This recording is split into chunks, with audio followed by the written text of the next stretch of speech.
দেখুন বন্ধুরা, গ্যাসের ফ্লেমটা লো টু মিডিয়ামে রেখে উল্টে পাল্টে ছানার বলগুলো খুব ভালো মতো করে ভেজে নিচ্ছি। দেখুন বন্ধুরা, ফিরে এলাম 4 মিনিট পর। 4 মিনিট সময়ের মধ্যে আমার ছানার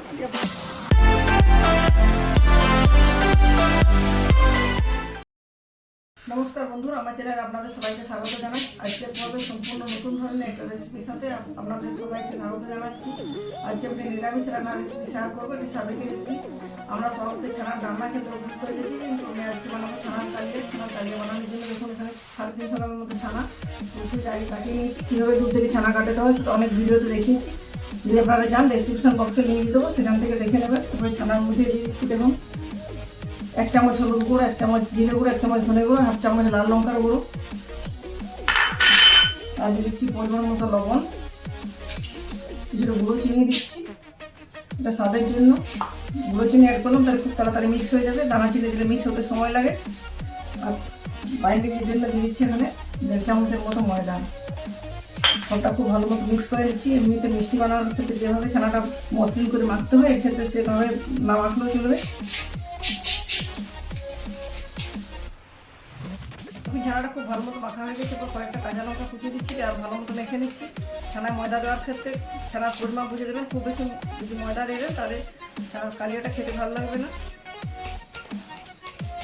এরপর এখানে আমি কিশমিশ ব্যবহার করবো। এটা অপশনাল, আপনি চাইলে ব্যবহার করতেও পারেন, নাও পারেন। আবার আপনি কিশমিশের সাথে সাথে এখানে কাজুরও টুকরো দিতে পারেন। প্রথমে আমি ছানার বল বানিয়ে নিচ্ছি, বলগুলোর মধ্যে কিশমিশ দিয়ে দেবো। আর যদি চান ঢোকলার আকারে বানাবেন, সেক্ষেত্রে ছানাটা এইভাবে হাত দিয়ে চেপে বেলে দেবেন, তারপর খুন্তি দিয়ে চৌকো চৌকো শেপ করে কেটে নেবেন। কিন্তু আমি চৌকো শেপ দিচ্ছি না, আমি বলের মতো প্রথমে বানিয়ে নিচ্ছি, তারপর হাত দিয়ে চেপে রাউন্ড শেপ দেবো। এইভাবে বল বানানোর পর এইভাবে চেপে দেবো, তার মাঝখানটা দুটো করে কিশমিশ দিয়ে দেবো।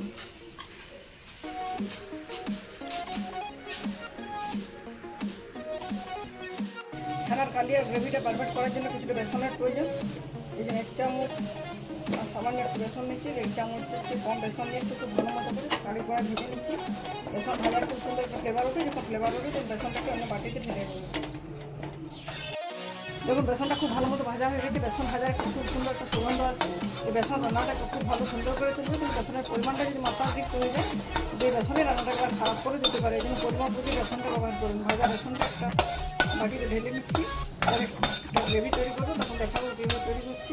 পরে কড়াই 1 চামচ গোটা জিরে, 1 চামচ গোটা ধনে, 2টো শুকনো লঙ্কা, দারুচিনি, 2টো এলাচ আর 2টো লবঙ্গ দিয়ে খুব ভালো মতো ড্রাই রোস্ট করে নিচ্ছি। একটা ভাজা মশলা তৈরি করবো। ভাজা মশলা রান্নার স্বাদটাকে বাড়িয়ে দেবো। মশলাগুলো খুব ভালো মতো ড্রাই রোস্ট করা হয়ে গেছে। এরপর ঠান্ডা করে নিচ্ছি, তারপর পাউডার বানিয়ে নেবো। ছানার কালিয়া বানানোর জন্য ছানার বলগুলো গোলাকার আমি শেপ দিয়ে দিচ্ছি। দেখুন এগুলো এরপর ভাজবো। তার আগে একটা বিশেষ গ্রেভির জন্য মশলা তৈরি করবো। তার জন্য ড্রাই রোস্ট করা বেসনটা ছিল সেটা দিয়ে দিলাম একটা বড় বাটির মধ্যে। তারপর এখানে দিচ্ছি হলুদ গুঁড়ো 1 চামচের মতো। এটা বড় চামচ যেহেতু যেন হাফ হলুদ গুঁড়ো দিচ্ছি।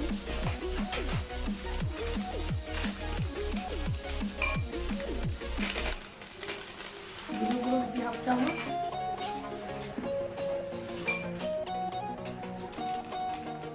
ধনে গুঁড়োটা আমি 1 চামচ দিচ্ছি। আর দিচ্ছি কালারের জন্য লাল লঙ্কার গুঁড়ো 1/2 চামচ। আর এখানে দিচ্ছি টক দই, সাধারণ টক দই, দইটা বাড়িতে বসানো, সেই দইটা 2 চামচ এখানে অ্যাড করছি।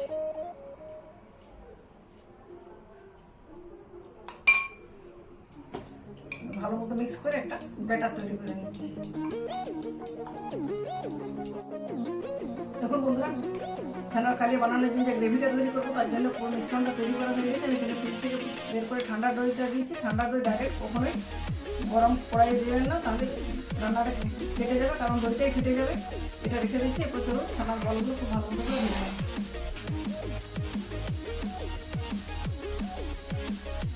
তখন বন্ধুরা, ছানার কালিয়া বানানোর জন্য 14টা আমি ছানার গোলা কিছু সেট দিয়েছি। এই ছানা ভাজার জন্য কড়াইতে বসিয়ে দিচ্ছি। তেলটা একটু আগে থেকে বসিয়েছি, গরম হয়ে গেছে। খুব বেশি গরম করবো না, বেশি গরম তেলে ছানার এই বলগুলো দিলে উপর থেকে পুড়ে যাবে। যেন হালকা গরম তেলে ছানার বলগুলো দিয়ে 3-4টা করে খুব ভালো মতো উল্টে পাল্টে ভেজে নিচ্ছি। দেখুন বন্ধুরা, গ্যাসের ফ্লেমটা লো টু মিডিয়ামে রেখে উল্টে পাল্টে ছানার বলগুলো খুব ভালো মতো করে ভেজে নিচ্ছি। এগুলো তেল থেকে তুলে নিচ্ছি। বাকি বলগুলো একই পদ্ধতিতে একই সময় ধরে ভেজে নিয়ে ফিরে আসছি। দেখুন বন্ধুরা, সমস্ত ছানার বলগুলো আমার ভাজা হয়ে গেছে, এগুলো ফুলে ডবল সাইজের হয়ে গেছে। তেল থেকে তুলে নিয়েছি। এক্সট্রা যে তেলটা দেখুন লাগবে না এতটা রান্নায়, বাটিতে ঢেলে দিয়েছি। কড়াইতে যে তেল আছে তার মধ্যে দিয়ে দিচ্ছি আমি 1 চামচ গাওয়া ঘি। যে কোনো নিরামিষ রান্নায় গাওয়া ঘি দিলে স্বাদটা অনেক গুণ বেড়ে যায়। তো এখানে দিয়ে দিচ্ছি একটা তেজপাতা, 1/2 চামচ গোটা জিরে, ওটাতে ফোড়ন দিয়ে দিচ্ছি। ফোড়নটা খুব ভালো মতো ভাজা হয়ে যায়। তারপর যে মশলাটা বানিয়েছি গ্রেভির জন্য, মশলাটা গরম তেলে দিয়ে দেবো। দেখুন বন্ধুরা, ফোড়নটা খুব ভালো মতো ভাজা হয়ে গেছে, জিরেগুলো ভেসে উপরে উঠে গেছে ভাজার পর। এবার বিশেষ মশলাটা আস্তে আস্তে তেলের মধ্যে দিয়ে দিচ্ছি। গ্যাসের ফ্লেমটা লো মিডিয়ামে রেখে খুব ভালো মতো কষিয়ে নিচ্ছি। তো তখন পর্যন্ত কষাবো যতক্ষণ না মশলা থেকে তেল ছেড়ে দেবে। দেখুন বন্ধুরা, মশলাটা খুব ভালো মতো কষানো হয়ে গেছে, মশলা থেকে তেল ছেড়ে দিয়েছি। এই পর্যায়ে যে বাটিটাতে গ্রেভি বানিয়েছিলাম সে বাটিটার হাফ বাটি জল এখানে অ্যাড করে দিচ্ছি। তারপর এখানে দিয়ে দেবো পরিমাণ মতো লবণ আর স্বাদের ব্যালেন্সের জন্য কিছুটা চিনি। দেখুন বন্ধুরা, গ্রেভিটা খুব ভালো মতো ফুটে উঠেছে। ফুটন্ত গ্রেভিতে ভেজে রাখা ছানার বলগুলো দিয়ে দিচ্ছি। গ্রেভির মধ্যে দেওয়া কিছুক্ষণের মধ্যে দেখবেন এগুলো ডবল সাইজে হয়ে গেছে। আর এই রান্নাতে আপনারা আলু ব্যবহার করতে পারেন। আমরা বাঙালিরা সবাই আলু খেতে খুব পছন্দ করি। যে কোনো রান্নায় আলু দেওয়ার সুযোগ পেলে সেটা কোনো মতে মিস করি না, কিন্তু আমি আলু খেতে পছন্দ করলাম। আজকে রান্নাটাতে আলু ব্যবহার করলাম না, আপনারা চাইলে ব্যবহার করতে পারেন। এটা কিছুক্ষণ ফুটিয়ে নিচ্ছি। তো ফুটা শুরু হওয়ার আগে কিছুটা ভাজা মশলা দিয়ে দিচ্ছি। নামাবার আগে আরেকটু ভাজা মশলা দেবো, এটা রান্নাটাকে সুস্বাদু করে তুলবে। তো বন্ধুরা, লো টু মিডিয়াম হিটে 3-4 মিনিট ধরে এটা খুব ভালো মতো ফুটিয়ে দিচ্ছি। দেখুন বন্ধুরা, ফিরে এলাম 4 মিনিট পর। 4 মিনিট সময়ের মধ্যে আমার ছানার পুরোপুরি রেডি হয়ে গেছে। কি দুর্দান্ত কালারটা এসছে, দেখুন দারুণ একটা ফ্লেভারও উঠছে। উপর থেকে আরেকটু ভাজা মশলা ছড়িয়ে দিচ্ছি। তো দেখুন এরপর একটা অন্য পাত্রে সার্ভ করে নিই। দেখুন বন্ধুরা, গরম গরম ছানার কানে একটু পাত্রে আমি সার্ভ করে নিচ্ছি। ছানা থেকে অনেক বেশি বানিয়েছেন, এইভাবে নিরামিষ দিনে ছানার কানে বানিয়ে খাবেন, খেয়ে এবং খাইয়ে আনন্দ করবেন। যারা আমি খাবার খান তারাও এই ধরনের নিরামিষ রান্না খাবেন, দেখবেন আমি রান্না ছেড়ে নিরামিষ রান্না থেকে আপনাদের মন টানবে।